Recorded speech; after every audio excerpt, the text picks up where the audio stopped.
तो आज फिर से आप सबका बहुत बहुत स्वागत है हमारे YouTube चैनल एग्जाम सॉल्व पर। तो आज के इस क्लास में हम क्लास 11th के मैथ्स में एक्सरसाइज 1.4 का अध्ययन करेंगे। तो आज के इस क्लास में हम प्रश्नावली 1.4 का अध्ययन करने चल रहे हैं। तो इसमें हमारा पहला टॉपिक है व्हेन आरेख। क्या है? व्हेन आरेख। व्हेन आरेख। व्हेन आरेख को इंग्लिश में वेन डायग्राम भी होते हैं। क्या होते हैं? वेन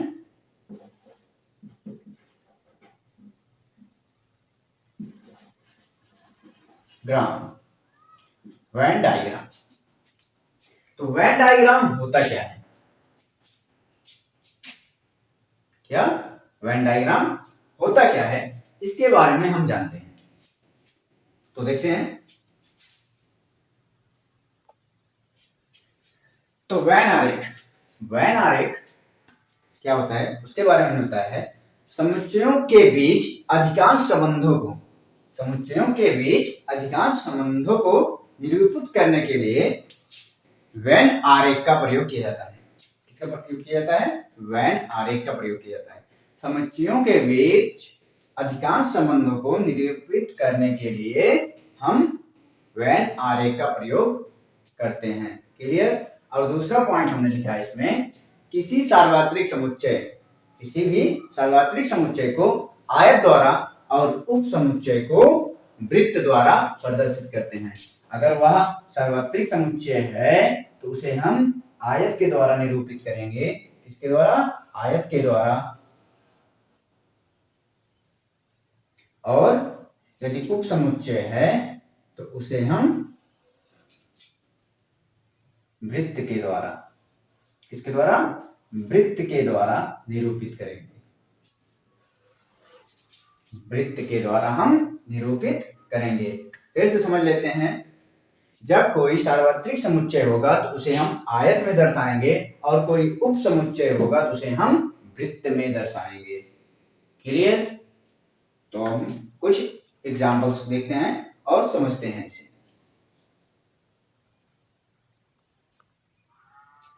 तो देखो, हमने उदाहरण में लिखा है u बराबर 1 2 3 4 5 6 7 8 9 और इसके साथ में हमने a बराबर लिखा 1 3 5 7 9 और b बराबर लिखा 2 4 6 8, मतलब 2 4 6 8।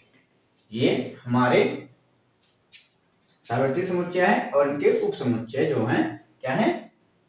ये है विषम संख्या और ये है सम संख्या। क्लियर? तो देखो, हमने बताया था कि जो समुच्चय होता है उसे हम आयत में, पूरे को हम किसमें दिखाते हैं? आयत में। इसे हम आयत में दर्शाएंगे और यहां पर हम लिखते हैं u। साइड में क्या लिख देते हैं? u।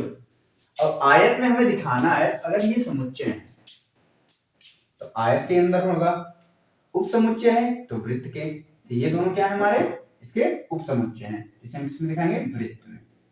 तो वृत्त में दिखाएंगे। किसमें दिखाएंगे? वृत्त में।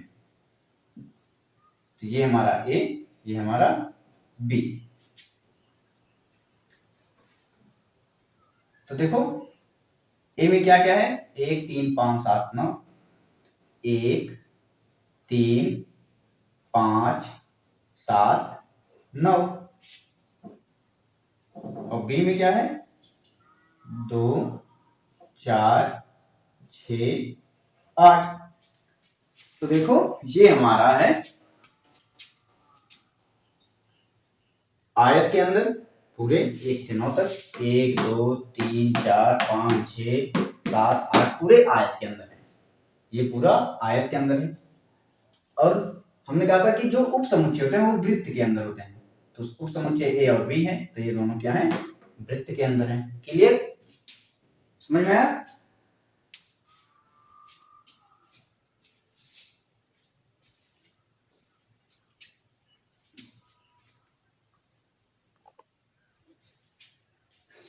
तो हमने सार्वत्रिक समुच्चयों के लिए कुछ गुणधर्म लिखे हैं।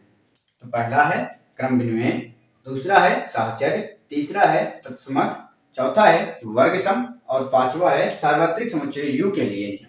क्लियर? तो ये नियम आप नोट कर लें और इसे आप बुक से भी पढ़ सकते हैं। क्लियर? तो अब हम ज्यादा समय नहीं लेंगे, आपके हम प्रश्नावली के सभी प्रश्नों को हम सॉल्व कराते हैं, तो इसे नोट कर लो। तो चलो हम देखते हैं प्रश्नावली 1.4 के पहले प्रश्न को।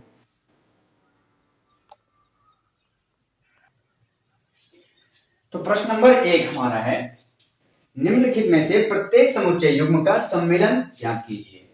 हमें क्या निकालना है? सम्मिलन। समझ में आया? सम्मिलन मतलब हमें इनका योग निकालना है। क्या निकालना है? योग। तो इसे हम हल करेंगे। पहला नंबर हमारा है, तो x और y का सम्मिलन निकालना है। हम लिखेंगे x union y equal to, एक इसमें भी है इसमें भी है, एक लिखे। 3 इसमें भी है इसमें भी है, 3 लिखे। 5 इसमें है इसमें नहीं है, तब भी लिखेंगे। तो बचा क्या है? 1 3 5, इसमें बचा क्या है? 2, तो 2 भी इसमें हम लिखेंगे। तो ये होगा हमारा पहला आंसर। इसे हम इस प्रकार से भी लिख सकते हैं, 1 2 3 5। दोनों में आंसर कोई भी दिखाई पड़े तो हमारा सही होगा। क्लियर? इसमें देखो दूसरा नंबर हमारा, दूसरा लिखा है a बराबर AEIOU और b बराबर ABC। तो इसका a यूनियन b निकालेंगे तो हमारा हो जाएगा AEIOU,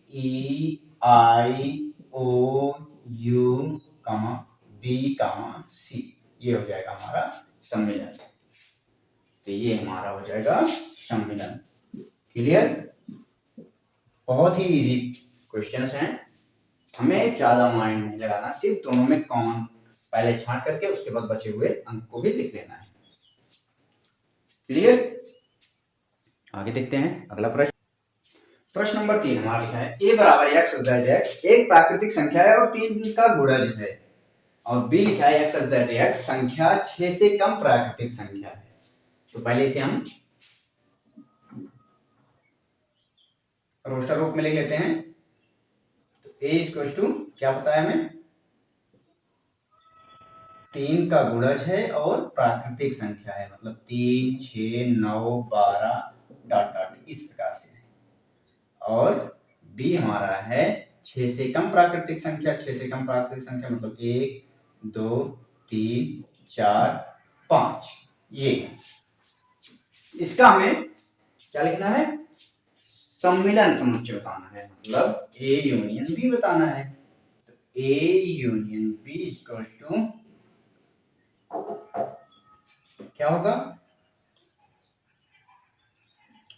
1 2 3 4 5 6 9 12 डॉट। क्या होगा? 1 2 3 4 5 6 9 12 15 18 21 इसी प्रकार से 3 के गुणज के रूप में आगे बढ़ता चला जाएगा। क्लियर? ये हमारा हुआ आंसर।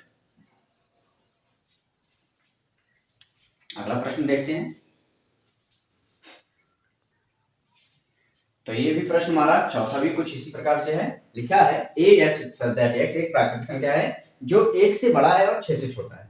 क्या है? 6 के बराबर भी है और 6 से छोटा, मतलब बराबर है, 6 के बराबर है, 1 से बड़ा 6 के बराबर। और b लिखा है x एक प्राकृतिक संख्या है जो 6 से बड़ा है और 10 से छोटा है। तो a बराबर लिख लेंगे हम, a बराबर हमारा हो जाएगा 2 3 4 5 6। क्या हो जाएगा? 6। और b बराबर हमारा हो जाएगा 7 8 9। 10 से छोटा है तो 7, 6 से बड़ा 10 से छोटा 7 8 9। तो इसका हमें यूनियन निकालना है, ए यूनियन बी निकालना है। तो A union B equal to क्या हो जाएगा, ये हमारा हो जाएगा 2 3 4 5 6 7 8 9, यही होगा ना।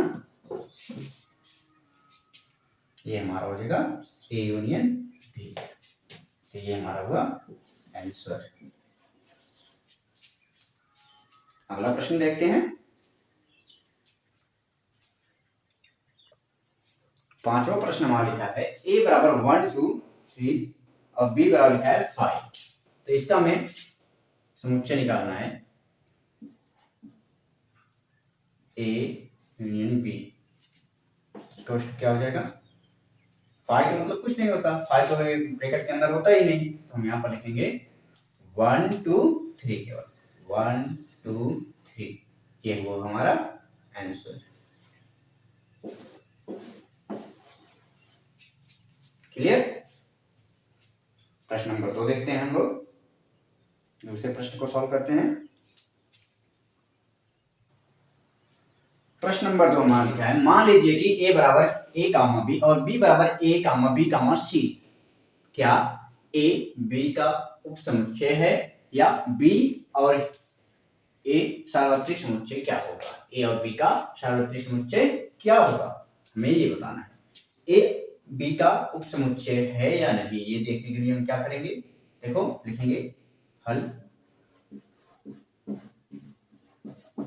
लिखा है ए बी का क्या दिखाना है हमें, समुच्चय है। तो देखो ए बी जो है बराबर ये इसका उपसमुच्चय है। कैसे, क्योंकि देखो इसमें भी ए है, इसमें भी बी है, इसमें भी ए है, इसमें भी बी है, तो मतलब इसका उपसमुच्चय जो होगा ए कामा बी है। क्लियर, ये पहला पॉइंट। अब हमें निकालना है इसका ए यूनियन बी। क्या निकालना है, ए यूनियन बी निकालना है। तो इसका और इसका यूनियन बी निकालना है, तो इसका ए यूनियन बी क्या होगा, इसका ए यूनियन बी होगा ए कामा बी कामा सी। क्लियर, ये हमारा दूसरा पॉइंट होगा, इसे नोट कर लें। अगला प्रश्न देखते हैं हम लोग, प्रश्न नंबर 3 लिखा है, यदि ए और बी दो ऐसे उपसमुच्चय हैं कि ए उपसमुच्चय बी का है तो ए यूनियन बी मतलब ए और बी का सार्वत्रिक समुच्चय क्या होगा। तो देखो हल करेंगे इसे। प्रश्न नंबर 1 ही इसका आंसर हो सकता है, लेकिन एक के अलावा कुछ और बना सकते हैं, कुछ और बनाएंगे। मान लीजिए, माना ए बराबर 2 4, कुछ और भी मान सकते हैं 4 6 8 ऐसे, और बी बराबर मान लिया 2 4 6 8। तो देखो इसका जो होगा ए बी ए का उपसमुच्चय है या बी का उपसमुच्चय ए है, तो ये हो जाएगा हमारा 2 कामा 4। क्लियर, ये पॉइंट। और इसका ए यूनियन बी होगा 2 4 6 8, ये पॉइंट। क्लियर। प्रश्न नंबर दूसरे के ही बाद तीसरा भी था, बहुत ज्यादा बेसिकली टफ नहीं था। तो चलो अगला प्रश्न देखते हैं हम लोग, प्रश्न नंबर 4। प्रश्न नंबर 4 हमारा है, यदि ए बराबर 1 2 3 4, बी बराबर 3 4 5 6, सी बराबर 5 6 7 8 और डी बराबर 7 8 9 10, तो निम्नलिखित को ज्ञात कीजिए। तो पहला नंबर है ए और बी में, ए और बी का सम्मिलित रूप क्या होगा, ए और बी का सम्मिलित रूप हमारा होगा ए और बी में देखो इसमें 1 2 3 4, तो 1 से लेकर 4 तक पहले लिख लेंगे, 1 2 3 4। बचा क्या है 5 6, तो 5 6 एक्स्ट्रा लिख लेंगे, 5 6 हम एक्स्ट्रा लिख लेंगे। क्लियर, ये हमारा आंसर। दूसरा ए और सी में, ए और सी में, ए और सी का सम्मिलित रूप क्या होगा, ए और सी का देखते हैं। 1 2 3 4 इसमें पाया गया, 5 6 7 8 इसमें पाया गया, टोटल इतना। तो ये हमारा बना ए और सी का। बी और सी का, बी और सी का देखेंगे तो बी और सी का बनेगा 3 4 5 6, 3 4 5 6 7 8, ये बना बी और सी का। बी और डी का सम्मिलित रूप, बी और डी का सम्मिलित रूप, तो बी और डी का सम्मिलित रूप हमारा बनेगा, बी और डी का क्या है 3 4 5 6, और यहाँ पर 7 8 9 10, 7 8 9 10।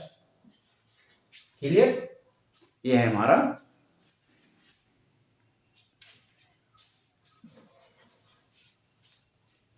यहां तक। क्लियर सबको। चलो अगला प्रश्न देखते हैं। प्रश्न है हमारा ए बी सी में सार्वत्रिक समुच्चय निकालना है। ए बी सी, यहां से देखेंगे ए बी और सी। देखो इसका सार्वत्रिक समुच्चय जो होगा वो होगा 1 2 3 4, 3 4 तक हो गया, इसमें भी 3 4 है। क्लियर, 5 6 एक्स्ट्रा है, तो 5 6, 5 6 इसमें भी था, 7 8 7 8, ये बना हमारा आंसर। दूसरा देखो ए बी डी में, ए बी और डी, तो यहां देखते हैं क्या है 1 2 3 4, यहां तक 5 6 7 8 9 10, 7 8 9 10, ये हमारा हो गया दूरी टोटल।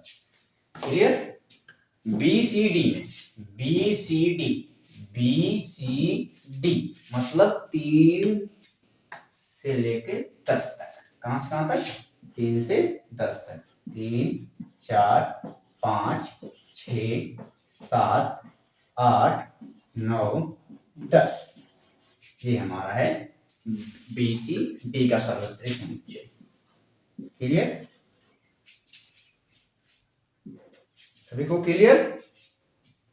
चलो अगला प्रश्न नंबर 5 को सॉल्व करते हैं हम लोग।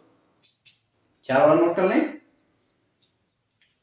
5 को सॉल्व करें हम लोग।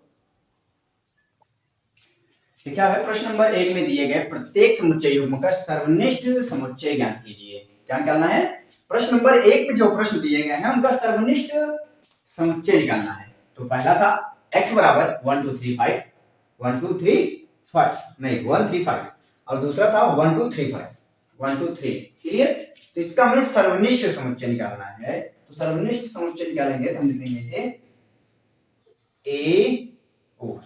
x है, तो x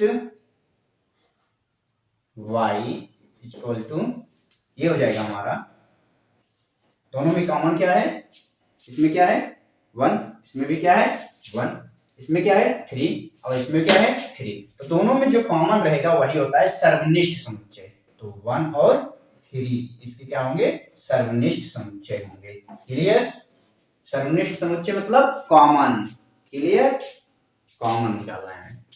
A E I O U A B C, इसमें कॉमन क्या है, ए और बी में कॉमन है केवल ए। क्या कॉमन है, केवल ए, इसका सर्वनिष्ठ समुच्चय होगा। प्रश्न नंबर अगला देखते हैं। तीसरा प्रश्न था x z x एक प्राकृतिक संख्या है जो 3 का गुणज है। तो हमने लिखा 3, 6, 9, 12, 15 ये 3 के गुणज है। क्लियर। और दूसरा था कि 6 से कम प्राकृतिक संख्या, 6 से कम प्राकृतिक संख्या क्या होते हैं 1 से 5 तक।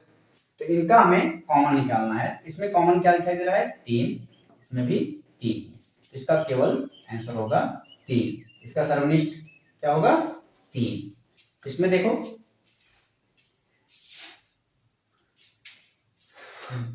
चौथे का 2, 3, 4, 5, 6 और इसमें 7, 8, 9। मतलब प्रश्न हमारा पहला कहा था कि 1 से बड़ी और 6 के बराबर या 6 से छोटी संख्या। तो 2, 3, 4, 5, 6 ये हुआ। और बी हमारा बना कहा है 6 से बड़ी और 10 से छोटी। 6 से बड़ी 7, 8, 9, 10 से छोटी 9 ही तक रहेगा। तो इसमें हमें कॉमन ढूंढना है। तो कॉमन नहीं दिखाई दे रहा है 2, 3, 4, 5, 6, 7, 8, 9। इसमें कॉमन क्या है कुछ भी कॉमन नहीं है। कॉमन नहीं मिलेगा तो वहां पर हम आंसर में क्या दिखाते हैं 5। क्या दिखाते हैं 5। तो ये होगा हमारा दूसरा आंसर। क्लियर। प्रश्न नंबर 5 भी हम यहीं पर सॉल्व कर लेते हैं। प्रश्न नंबर 5 में कहा है a बराबर 1, 2, 3। a बराबर 1, 2, 3 और b बराबर कहा है 5।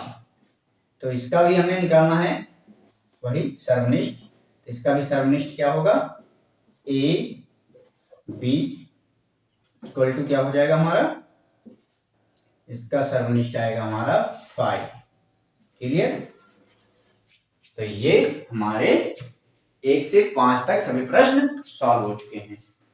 क्लियर। तो हमने आज प्रश्नावली 1.4 में 1 से 5 तक के सभी प्रश्नों को सॉल्व किया। क्लियर। तो अब हम अगले प्रश्न अगले क्लास में पढ़ेंगे।